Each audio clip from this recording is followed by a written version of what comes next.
Welcome to the Georgia State Sports Update.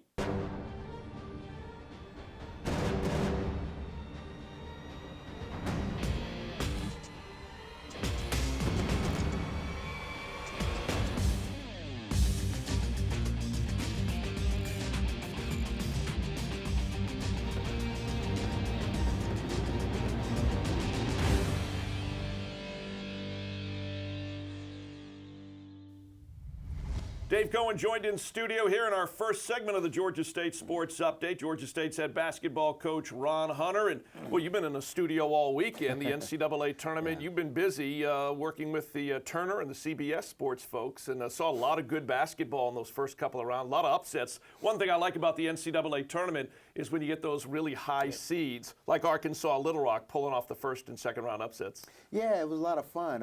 I got to be one of you, the media guys, and man, you guys put in a lot of long hours. I know that. As a coach, that's too many hours for me, but it was a lot of fun. Was able to kind of see behind the scenes and talk about the teams from a different perspective, and so we enjoyed it. It was a lot of fun.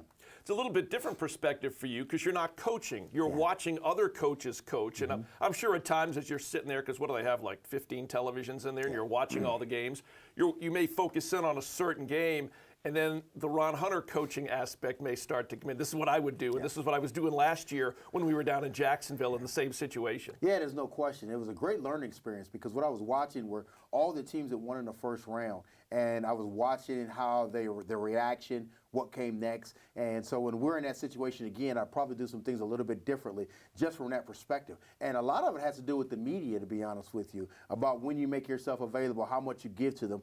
Then I remember a year ago, we gave them everything and the access. And I don't know if we were 100% really ready for the next round game in Xavier. And so once we get back to that situation, I'll probably change it a little bit. And that's what I learned just being on that other side of it and kind of watching guys and watching how they deal with the media and then watching how they played on Saturday and Sunday after their win. Yeah, and that's kind of hard to do because a year ago when RJ hits that shot to beat Baylor, you and RJ and the entire team became really media darlings of the entire NCAA tournament. It comes down to a situation with your sports communication people. Who do we say yes to? Who do we say no to? How do we keep our focus? Well, one of the weaknesses of our program is our sports information director. No, what's interesting, last year there were only a few games like what we had. Every game this year was a game someone had to come back or a half-court shot or a team scoring 12 points in 42 seconds. And so there were a lot of dramatic moments this past week. Last year, it just happened to be ourselves in that regards, and everybody wanted a piece of us. And so, and for our program, we needed that. We wanted everybody to have that, and I thought my staff did a great job. But as a head coach, you've got to kind of come back and rally the troops together and get them ready. We played well against Xavier, but if I can go back and do it again, I would take a little of that time away and focus it on the next opponent. That's the thing about the NCAA tournament, though, especially in the first couple of rounds, is the media, as you have been a member of the last couple of days, the media is looking for stories. Yeah. And we were a good story last year with you and RJ, the father-son, and just the whole situation and coming back and scoring 12 points in the final 2 minutes and 53 seconds, him hitting the shot. We were a great story. Yeah, and it's funny because when you're on the TV side of it, you got the producers, you got everybody trying to find that next story. This particular tournament was really easy. And so your focus becomes on that. And so learning a little bit about that part of it and spending the last 3 or 4 days doing that, I could see how our story became big. It's still big. I mean, even during the tournament, it's always still being played on the commercials. It's still being played. RJ's in Boston, and every time he walks around, he's more still known for the shot than he is a Boston Celtic. And so it's just amazing what that does. And the young, it's funny, the first thing I said when the young man from Northern Iowa hit the shot is that he'll be, for the rest of his life, he's going to be remembered for that more than anything else he's ever done. Well, Arkansas Little Rock ended up winning the Sun Belt Conference tournament, so we were watching that game just out of our own selfish interest in the Sun Belt team. And, of course, they go to double overtime and they take out Purdue. It's that famous 12-5. The 5s have really got to be wary of the 12s every year this tournament comes around. Yeah, there's no question about it. And I was really pulling for Little Rock because it really helps our league. You talk about back-to-back years that the Sun Belt has won a game. I was on TV cheesing the Pac-12. The Sun Belt's got as many wins as the Pac-12. We need more teams in the NCAA tournament. But it's great when the team that goes represents well. And so, we went 6, 7, 8, 9 years without even winning the game in the NCAA tournament, and now we're back-to-back years with the win. And so I think that only helps us in our seeding. So when you go back and you get into the meeting of who should go, the seeding becomes a lot higher. And I thought what helped Little Rock was what we did a year ago to get them to that 12th seed. Yeah. And then, of course, during this year in the very beginning of the Sun Belt schedule, when we were in Texas and we stopped at Baylor, remember, we went there and we practiced on our way to Austin. You had a chance to talk with Baylor's head coach, Scott Drew. Little did he know he'd be in a very, very similar situation come the NCAA tournament this year against Yale. Yeah, it was amazing. I was really watching that game and watching how it unfolded. And the first 5 minutes of the game, I thought Baylor was in trouble. Yeah. I thought Yale wasn't afraid of them. I thought Yale really executed extremely well. And even when Baylor made their comeback and the two kids kind of got an argument in front of everybody in the country, I think a lot of that had to do with, they didn't want the same thing to happen to them that happened a year ago. And lo and behold, it really did. All right, again, we're joined by Georgia State's head basketball coach Ron Hunter here in studio. Let's talk Georgia State basketball. We finished 16-14, and the seasons never really end. The schedule ends, but the season and the preparation never ends. So what now takes your focus?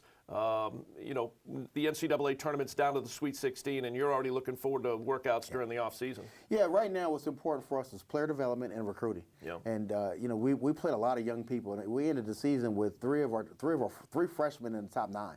Playing a lot of minutes, and we thought those guys got better. Some of them hit a freshman ball a little bit, but then if you look, you take the freshmen, you start talking to sophomores. Then you had a guy like Isaiah Williams who hadn't played. He was a sophomore, and we had a lot of guys when we stopped to look at it that didn't play for us a year ago, and so we know that'll bode well for us next year. But they've got to get better, and so that's important right now is player development, getting those guys better, and then we've got 2 available scholarships, and we're in desperate need of a point guard. We've got to go find a point guard that can help us better. We feel like we've got one. And one of the top 100 kids in DeMarcus Simons, who's going to be unbelievable. He's a very talented young man. Again, I don't want to put a lot of pressure on him as a freshman because we just did that this year, but he's extremely talented, and he's a top 100 for a reason. And so we got to find some time where we can put him, but he might be a candidate to play that point guard spot for us. All right, and your other signee is Chris Clerkley. He's about 6'8", 6'9", and then you've got 2 transfers, Willie Clayton, who comes in from UNC Charlotte, and Devin Mitchell, who's a local kid from the Atlanta area, who transferred back from Alabama. Yeah, so the 4 guys that you're talking about are immediately going to help us for next year. Willie Clayton, I'm excited about because he's something I've never had. I've never had a rebounding machine, and that's what he is. We've always struggled on the rebounding part, but he's a physical specimen. We brought him in just because we knew we would lose T.J. Marcus, and we wanted somebody right away that has experience, and he fit that mold. Right now, he's been already named captain of our team. He's an unbelievable leader, and I think the fans of Georgia State are going to love him. And then you add Devin Mitchell, and everyone knows Devin can really score the ball. And we've got him for 3 years, and he's really going to help us with something that we struggle with, shooting and scoring the basketball. So all of the guys we're bringing in kind of fit a need that we have, and then you take the guys we had coming back. If they get better, then you have something special again. Yeah, you speak of Devin Mitchell. I've been at practice because he's been able to practice with the team. You can sit there for 5-10 minutes. Yeah. He doesn't miss a 3-point shot. Yeah, the hard part about what we did this year, our 2 best players in our program were sitting out, and that's the frustrating part. While you're in practice, man, why can't those guys play right now? But it bodes well for our future, and so we've done well with our transfers here. Most of our transfers have either been all conference or done something extremely special since they've been here. And so we feel like these 2 are going to add to that. All right, Coach, you ready to take some questions? I'm sure I am. All right now, questions for head coach Ron Hunter.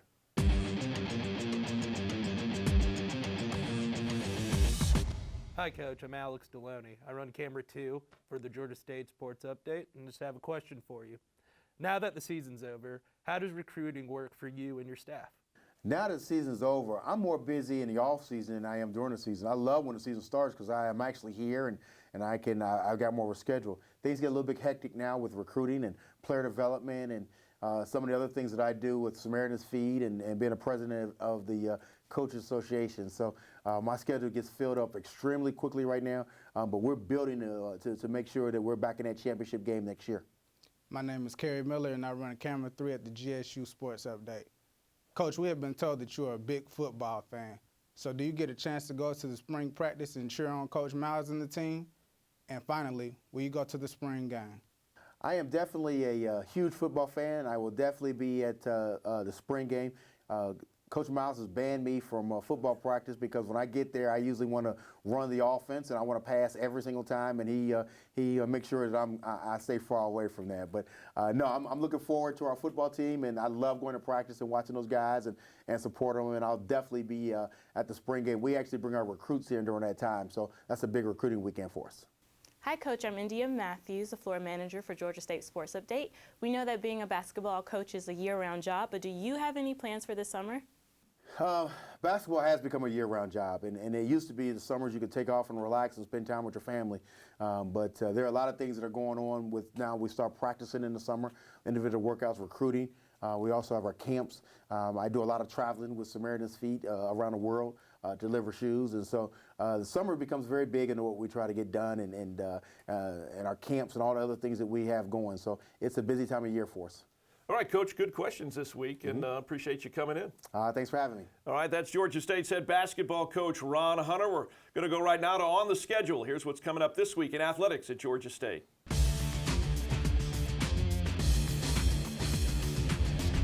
This week in Georgia State athletics, on Saturday, March the 26th, it's an all-day event, beach volleyball hosting the GSU Sand Slam at the GSU Sand Courts. That's located right behind the Georgia State Sports Arena downtown.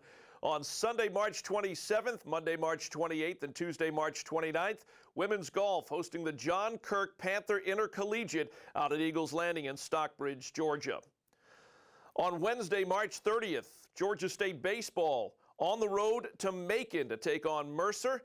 That'll be a 6 o'clock p.m. first pitch. On Thursday, March 31st at 12 noon, women's tennis taking on the Warhawks of Louisiana Monroe at Piedmont Park. And on Friday, April the 1st, baseball against UT Arlington at the GSU Baseball Complex out at Panthersville. First pitch at 6 p.m. Eastern Time. And that's what's going on this week in Georgia State athletics.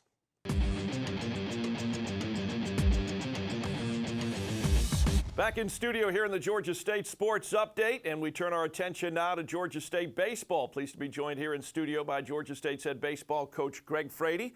Coach, great to have you in studio, and a successful weekend out at the ballpark at Panthersville after a rough opener in the Sun Belt opener Friday night against Arkansas State. Boy, your team bounced back with two nice wins, a 10-inning 5-4 win on Saturday, and put 14 runs up on the board on Sunday, and you end up winning the series. It took the third game 14-6. A great weekend coming out of Friday night. So many things went on this weekend, a lot of emotions. As a lot of our viewers know, that we're a little bit discombobulated pitching-wise right now. So many injuries and so many pitchers changing roles and going to different places. And it was hard to take on Friday. It really was, losing your home conference opener on Friday night. But I think it speaks volumes about our team and our seniors, how they bounced back and what they were able to do, winning a really hard-fought 5-4 victory in extra innings in a walk-off style. James Clements, of course, was the big guy at the plate at the moment, but Ryan Blanton had a big home run in that game. And Marka Beck and Bryce Conley pitched outstanding. It was a really great win for us in the way of trying to get team confidence together and get us going. And then, of course, to bounce back on Sunday, bats got rolling. Yeah. We pitched well. Garrett Ford pitched fantastic. Brian White gave us a good start. Alex Hegner. And our seniors showed up. At a time when we needed them most, they showed up. Well, we had James Clements and Garrett Ford on the broadcast, the post-game show, and one of the first questions, that I asked them, because James did have a big weekend, figured really into both wins on Saturday and Sunday. What was that locker room like on Friday night after you were done addressing the team, and it's the first Sun Belt Conference game, and Arkansas State comes in and has all that success, and less than 24 hours later, you're right back at the ballpark for Saturday. What was it like in there Friday night and, amongst the ball club? Well, I think emotions are sad, mad, disappointed. But with that said, I think we all realize it's a 3-game series, not a 1-game series. The thing that's disappointing on Friday is that you realize then you can't sweep. Right. That's what the emotion is. But then you recollect yourself and you get ready. I think one thing that's extremely important is that you must make every day its own day. If you're so worried about what happened the day before, it'll have that residual spillover, negative, depressed feeling on the day you're playing. If you're overconfident because you played good the night before, then you're set up to have a downfall. So what's important is to show up and give your best effort. I mean, I constantly say, the things that are not negotiable is a great effort and a great attitude. And that's really the ability to kind of stay in the moment just to get the most out of that. All right, again, we're talking with Georgia State's baseball coach Greg Frady here in studio. You and I have talked so many times about Joey Roach. When we talk about senior leadership, numbers aside, and by the way, he had an inside the park home run on Sunday. You don't see those very often, but senior class award candidate as well as the Johnny Bench Award candidate, again for the third straight season. Says a lot about Joey, not only as a player, just the total package academically and athletically. It certainly does, and Joey deserves this. Another four-year senior. Right.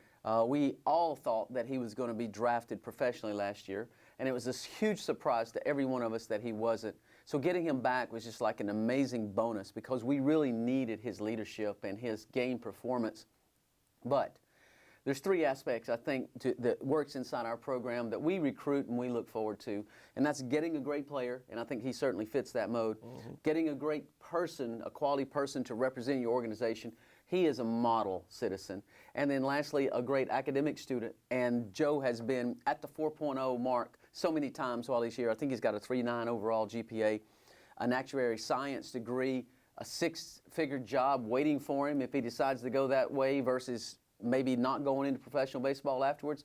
So he's a very, very well-rounded senior who is a team captain for us. I mean, everybody looks to Joe for strength, for leadership. He leads by example. He leads by his words. He's just unbelievably awesome to have in the program. I've been very fortunate for the last 4 years to have every baseball day with him. So Georgia State takes 2 of 3 from Arkansas State in the Sun Belt opener, and maybe it's a good thing that you're going to go to Lafayette early, but your second weekend series, you get the pleasure of going to Lafayette, Louisiana, and you're going to face a pretty good ball club, a ranked Ragin' Cajun baseball team. Well, that's right, and they're going to face a pretty good baseball team too, Dave. Yep. You know, I think we need to stay focused on what we do and how we play. I like where our team is at and our confidence. The adversity that we've had has just completely hardened our team in the way to give the best effort. We know Lafayette's a good team. A lot of respect for their program. Last year they were here, and we had 3 really great games. We know playing there, they always play good at their place. They've got an outstanding, they've been ranked in the top 25 all year long, a top 10 preseason ranked team.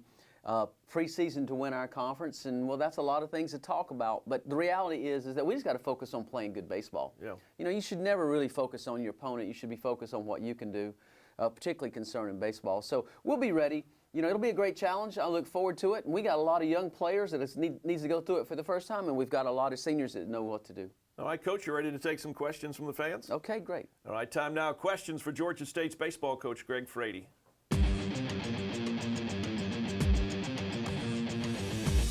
Hi, Coach. I'm Alex Deloney. I run Camera 2 here on the Georgia State Sports Update. Just have a question. In college baseball, you either play one game during the week or a series during the weekend. Which one is easier to prepare for? I think they both are unique in themselves. It seems to be easier when you're playing on the weekend because your preparation for the one game, whether it be Tuesday night or Friday night, is basically the same. But after you look at a team, you can make adjustments on day 2. I've often said that in a 3-game series on the weekend, Friday night is about talent. Everybody's fresh, ready with all the information, and talent plays. On Saturday, it's about adjustments to the other team, and on Sunday, it's really about the will to win. Everybody's tired and beat up, and they know what we're going to do to each other, and you got to overcome that. So the Tuesday game is more really, or Wednesday, and sometimes Tuesday and Wednesday. Those games are more of a tune-up for what you're going to do on the weekend, and a lot of times your pitching is not even lined up properly on the midweek game because you have to get your conference pitching arranged on the weekend. My name is Kerry Miller, and I run Camera 3 at the GSU Sports Update. Coach, your team is having a pretty good batting average this year. How much of that is due to talent, and how much is due to scouting? Well, we do have a pretty good offensive team this year, and we've had good offensive teams in the past.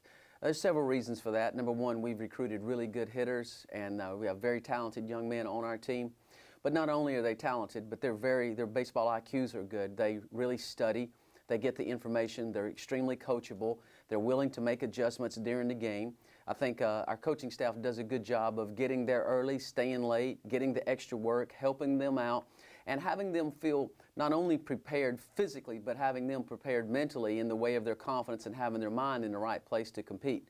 at the end of the day, when you step into the batter's box and it's one-on-one with a pitcher, you need to have your mind in the right place and you need to have physical talent to compete. Hi, Coach. I'm India Matthews, the floor manager for Georgia State Sports Update, and I want to know, after a game is over, is there a statistic that you look at or that stands out more than others? Yeah, statistically, when I look at the box score at the end of the game, it's no different than me looking at the scoreboard. The final score is the statistic that's most important, and everything else leads up to that point. You know, I look at how we left people on base or how we scored runs. It's really important that you get those 2-out RBIs on offense. It's important that you get on base. I've said many times offensively, our philosophy is to get on base and to score runs. So I look at on-base percentage, and I look to see who scores runs, because when that happens, you can really base your lineup around that.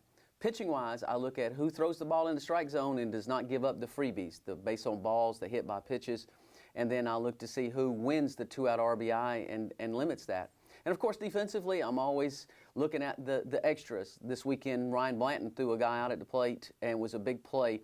When an outfielder can make those extra plays, or we can turn those double plays to eliminate big innings, those are the things I look back. But all the thing that matters is what the scoreboard says, and if you win or if you lose. All right, Coach, good questions this week, good answers, and let's go to Lafayette and play well. Thank you. All right, I want to thank Georgia State's head baseball coach, Greg Frady, coming in, joining us here in studio. They're headed to Lafayette, Louisiana for a 3-game weekend series against the Ragin' Cajuns. Time now for a brand new segment on the Georgia State Sports Update. It's called Games with Kelly.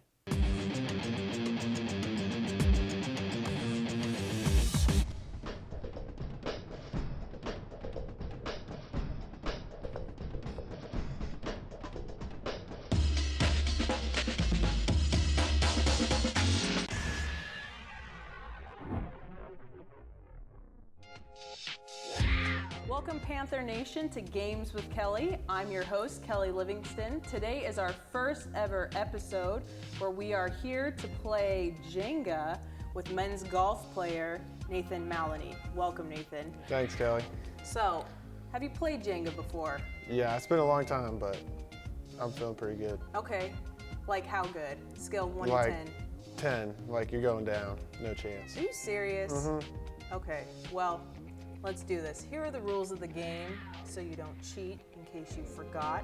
You can only take blocks from the center of the pile. Once you pull one out, it has to go on the top, and you can only use one hand. All right, bring it on. Bring it on. Okay. Guest first. I have the honors. Ooh, don't touch the table. Test them out. Oh, that was pretty good. Middle of the stack. Come on. All right, so Nathan, tell me a little bit about. Oh, see? There we go. I almost forgot. You almost forgot. So tell me a little bit about men's golf. You have a pretty long season, don't you? Yeah, we start out pretty much when we get back to school in August, and then first tournament September, then our conference and postseason is all in May, so So it's a year-round sport. yeah, we're going the whole time. Okay. And why golf? Why did you decide to play golf? That's a good question. Kind of something I was just good at, I guess. And I wanted to do something in college with athletics. Felt like this was my best chance. Okay, so what's your number 2? What are you studying at school? I'm studying finance. Can't use this hand? Can't switch Yeah, to you this can. hand? Yeah, you can put it back on there. But, yeah. I'll allow it. Okay, thanks. Finance, man. Yeah, I didn't really know what finance was until like a couple months ago. You're like, oh, Yeah, let's do this. not really what I was expecting, but that's all right. Seems like it's a good major, so sticking with it, see what happens. Okay, so if you had to eat one type of fruit for an entire week, what would you eat? Is that my only food the Yeah. whole week?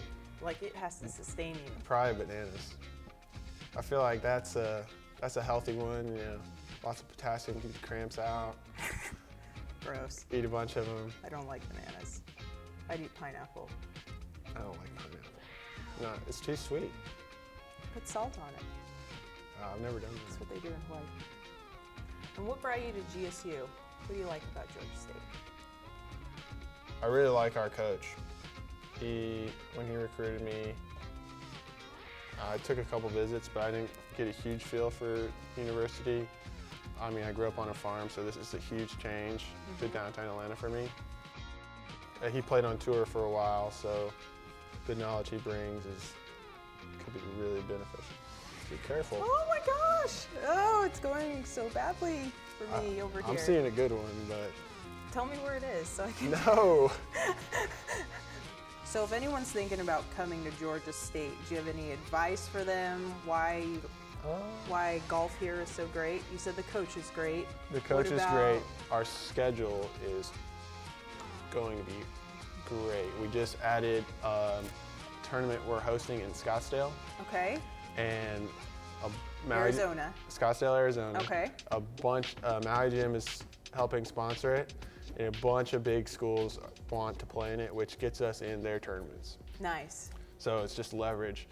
And next year we're going to Scottsdale, we're going to Hawaii, we're going to Oregon, and we're playing Augusta State's tournament, which gets us practice round tickets to go watch the Masters. Nice. Wait, I think it's your turn. Or is it my turn? I think it's your turn. Oh, crap. Okay. Don't try and mess with me like that. I don't want to lose. I hate losing. So, who is your biggest competition? In conference this year, Georgia Southern's pretty good. Georgia Southern. Yeah. Louisiana Lafayette's pretty good. Troy's good. And we just changed our conference championship to 3 days of stroke play and then match play. Okay, explain Which- that. Explain So stroke play, you just play the course, count your score up. that. Okay. Top 4 scores count for each team, Okay. and whoever has the lowest at the end wins. But after that 3 days of stroke play, we're going to take the top 4 teams and go to match play where you just. I'm going to just kick the table next time. It So- just got windy in here. Yeah, it did. I don't think you're going to move it, so I'm good. But in match play, you play one opponent. So, like, if we're playing Georgia Southern, whatever number I'm playing, Whatever. Oh, come on. And we have a clear winner, champion. I told you weren't going to win. champion. But go ahead. Tell me what you. Yeah, so the match play, you're just playing against one person, Yeah. hole by hole. So I win this hole, he wins the next hole. Instead of if I make an discounting 8, he makes a 5. It doesn't matter. It's just Okay. one. He just wins that hole, and so it's going to be interesting. I'm Yeah. kind of excited, but I think our team matches up really well in match play. Thank you so much for joining me today, Nathan, on Games with Kelly. Thank you for kicking my butt, actually. Oh, you're welcome. And back to the studio with Dave. Well, that'll do it for this week's show. We're going to want to thank head basketball coach Ron Hunter and head baseball coach Greg Frady for coming in studio and joining us. We'll be back right here next week on the Georgia State Sports Update.